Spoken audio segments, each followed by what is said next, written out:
Hi y'all! Today I want to talk about something that is equal parts surprising and also important. How lonely so many of us are and the measurable negative effects that feelings of loneliness and isolation have on our health. That sounds really gloomy, because it is, but I'm going to share some concrete calls to action that research suggests can make a real difference, as well as some of my own thoughts and ideas that are totally not backed up by science in the slightest. But might be worth considering too. Let's get to it. 50% of American adults report feelings of loneliness. That's huge. Let's do some really bad math for a second. Let's think of yourself and your favorite person that you have feelings of fondness for. Between the two of you, one is probably lonely. It's a coin flip, right? If you are ever lonely, Jonathan Bailey, please know that I am here for you and you can always reach out. Okay, so I think that my math PhD may have just burst into flames at that egregious misuse of probability, but today I'm calculating with my heart, not with my head.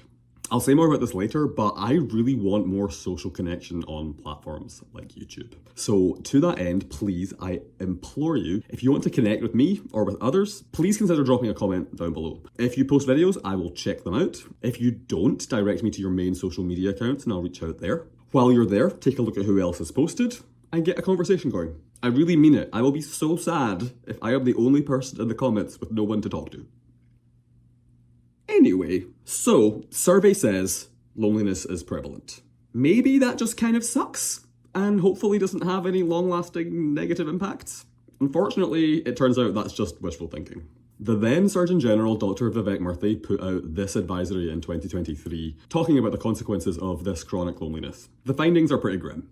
An estimated 80% of young adults, that's ages 18 to 24, report feeling lonely at least some of the time. And the impact is huge. The risk of premature death due to a lack of social connection is comparable to smoking 15 cigarettes a day and surpasses the risk due to classic health conditions like obesity and a lack of exercise. Poor social relationships also increase the risk of heart disease by 29%, of stroke by 32%, and of dementia by 50%. What's more, it can actually damage your immune system and make you more susceptible to infections and disease. Which make me do a bit of a double take, right? Because usually when I feel like I want to avoid coming down with something, I tend to avoid people and isolate myself. Somewhat ironically, chronically isolating yourself weakens your immune system and makes you more susceptible.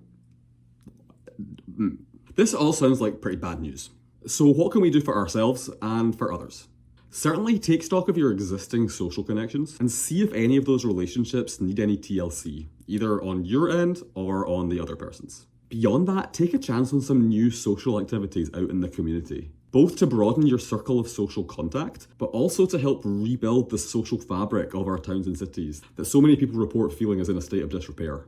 Which brings us to social media.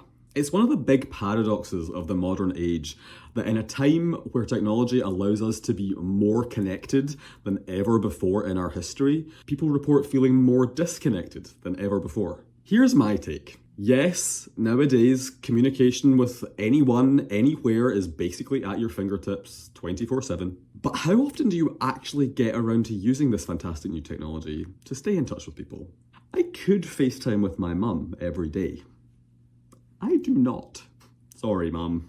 It's like living in the same city as a really cool tourist attraction like the Louvre, but never actually making it along to see any of the exhibits.